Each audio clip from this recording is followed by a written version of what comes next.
1심 재판부의 판단을 존중하나 항소심 과정에서 다른 결론이 나올 가능성은 충분합니다. 특히 1심 판결로 정치적, 도의적 책무까지 면제되는 것은 아닙니다. 위증을 한 김진성 씨는 벌금 500만 원을 선고받았습니다.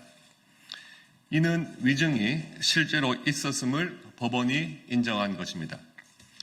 하지만 왜 위증이 발생했는지 그 배경과 경위에 대한 진실은 끝내 밝혀지지 않았습니다. 위증한 사람이 있는데 왜 그런 행위가 이루어졌는지에 대한 사실관계가 규명되지 않은 상황에서 국민적 의구심은 여전히 해소되지 않았습니다. 또한 대장동, 백현동 개발 특혜 의혹, 쌍방울 대북 송금 사건 등 여전히 남아있는 사법 리스크는 이 대표와 민주당이 국민 앞에 소상히 밝혀야 할 과제입니다. 사법적 책임을 회피하기 위한 방탄국회나 장애 집회 형태가 더 이상 반복되어서는 안 될 것입니다. 국민의힘은 국민의 삶을 최우선적으로 여기며 민생을 챙기는 데 최선을 다하겠습니다. 법치주의를 수호하며 국민의 신뢰를 받는 정치를 실현하기 위해 흔들림 없이 나아가겠습니다. 감사합니다. 브리핑 시작하겠습니다. 더 빠르게, 더 강하게, 더 선명하게 행동하겠습니다. 조국혁신당 대변인 강미정입니다.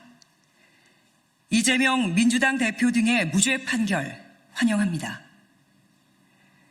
이재명 더불어민주당 대표의 위증교사 혐의 1심 무죄 판결을 환영합니다.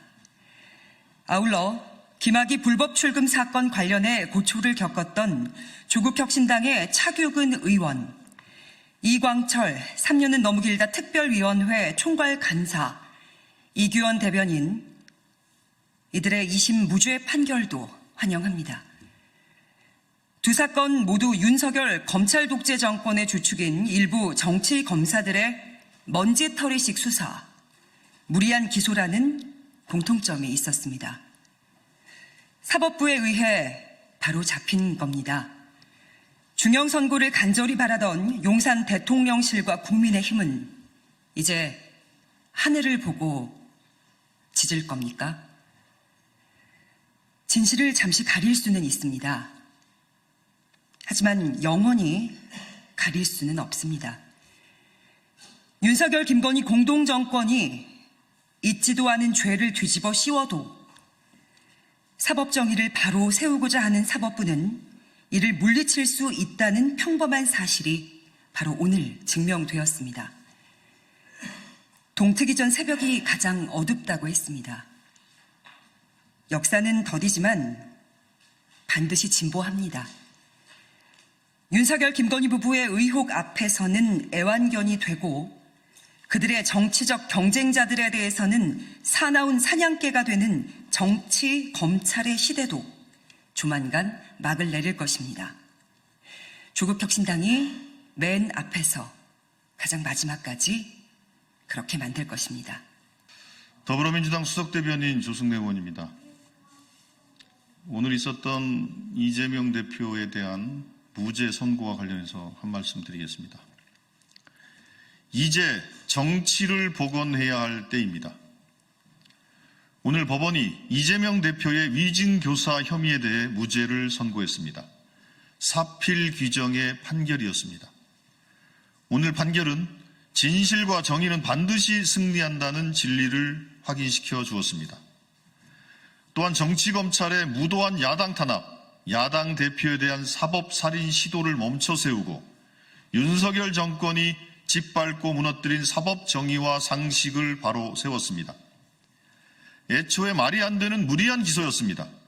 검찰은 이미 무죄로 밝혀진 22년 전 검사 사칭 사건을 끄집어내 위증교사 사건을 창작해냈습니다. 또한 녹취를 짜집기 하는 조작도 서슴지 않았습니다. 대한민국 헌정사에서 대선 상대 후보를 이토록 가혹하게 탄압했던 정권은 없었습니다. 이제 산 하나를 넘었을 뿐입니다. 더불어민주당은 국민을 믿고 이재명 대표와 함께 위기에 처한 민주주의 국민의 삶을 지켜내겠습니다. 손바닥으로 하늘을 가릴 수는 없었습니다. 야당 탄압 수사로 국민의 눈을 가리려는 윤석열 정권과 정치 검찰의 시도는 실패할 수밖에 없었습니다. 윤석열 대통령은 이제라도 야당 탄압 수사를 멈추고 정치를 복원하기 바랍니다. 정적을 죽이는 정치가 아니라 국민을 살리는 정치를 합시다. 예, 이상입니다. 이재명 더불어민주당 대표의 위증교사죄 1심 판결이 나왔습니다. 제가 예상한 대로 무죄 판결이 나왔습니다. 법원의 상식적인 판결에 환영의 뜻을 밝힙니다. 그러나 저는 이 사안은 본안 판결까지 가지 않고 공소 자체가 기각되었어야 할 사건이었다고 생각합니다. 몇 가지 근거를 말씀드리겠습니다.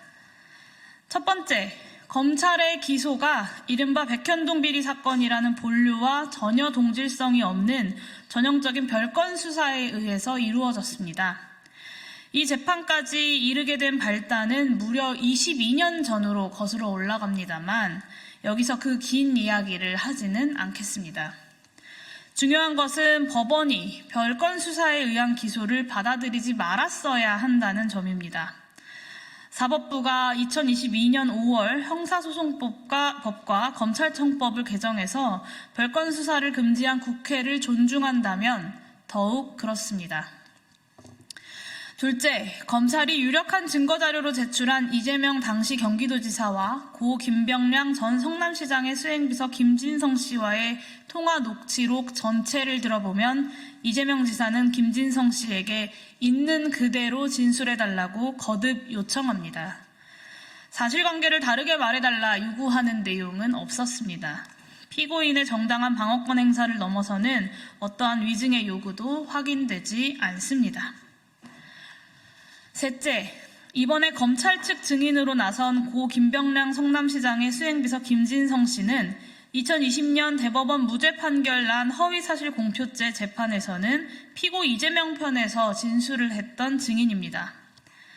법원은 유독 이재명 대표와 관련된 수사에서는 기존 진술을 번복하는 피의자들의 궁박한 처지에서 검찰에 의한 허위 진술을 강요당했을 수 있다는 상황을 충분히 고려했어야 합니다. 이 모든 상황을 종합해보면 법원은 이 기소를 재판으로 끌고 갈 것이 아니라 기각했어야 합니다. 그럼에도 거짓 진술을 요구했다고 보기 어렵기에 무죄를 선고한 재판부의 판결 또한 존중합니다. 동시에 지난주 이재명 대표에 대한 허위사실 공표죄 징역형 유죄 판결도 기각됐어야 하는 판결임을 강조합니다. 공직선거법상 행위에 의한 허위사실 공표죄는 필연적으로 피고인의 주관적 인식 상태를 검사나 판사가 어느 정도 들여다볼 수 있다라는 것을 전제합니다. 검사와 판사의 관심법에 따른 기소와 판결이 이루어질 가능성이 높다는 의미입니다. 그렇기 때문에 행위에 의한 허위사실 공표가 법률에 범죄로 규정돼 있다고 해도 그 구성 요건의 성립은 극히 제한적으로만 인정되어야 합니다. 더구나 피고는 이미 대통령 선거에서 패배한 후보입니다. 또 차기 유력한 대선 후보이기도 합니다. 검찰의 공소권 행사가 매우 절제되고 또 제한적으로 사용되지 않는다면 검사의 기소가 유력한 대선 후보를 제거하기 위한 공소권 남용이라는 정치적 시비가 크게 일 수밖에 없습니다. 법원의 판결문 내용을 보면 실제가 그렇습니다.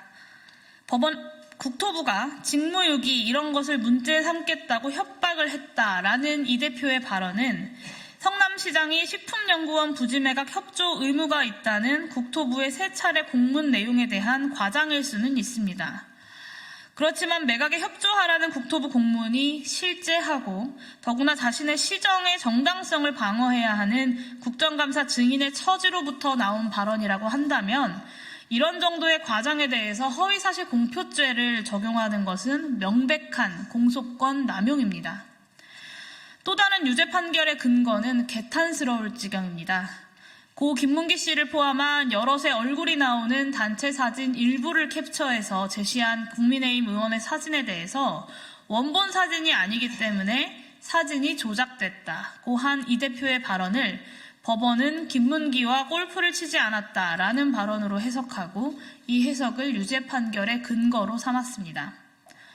선관위도 문제없다고 판단했었던 이런 발언들 하나하나를 뒤져가면서 정치검찰이 허위사실 공표죄를 기소할 수 있다면, 그리고 그것으로 유죄 판결을 받아야 한다면 검찰이 허락한 민주주의, 사실상의 정치검찰 독재가 아니면 무엇이겠습니까? 흔히 사법부의 판결을 존중하는 것이 마치 삼권 분립의 질서의 기본인 것처럼 이야기합니다. 삼권 분립 질서는 누구나 사법부의 판결에 기속되고 따른다는 것이지 법원의 판결을 신성한 것으로 떠받들어라, 아무 말도 하지 말아라 라는 원칙은 아닙니다. 그런 점에서 오늘 이재명 대표에 대한 위증교사죄 1심이 무죄가 나왔음에도 불구하고 지난 허위사실 공표죄 1심 유죄 판결은 전혀 존중할 수가 없습니다. 사법부 판결이 저를 비롯해서 민주공화국 주권자인 국민 모두로부터 존중받기 위해서는 기소 자체가 검사의 정적 제거용 공소권 남용으로부터 시작된 재판들에 대해 법과 양심에 부합하는 정의로운 판결이 적어도 최종심까지 이루어져야 할 것입니다.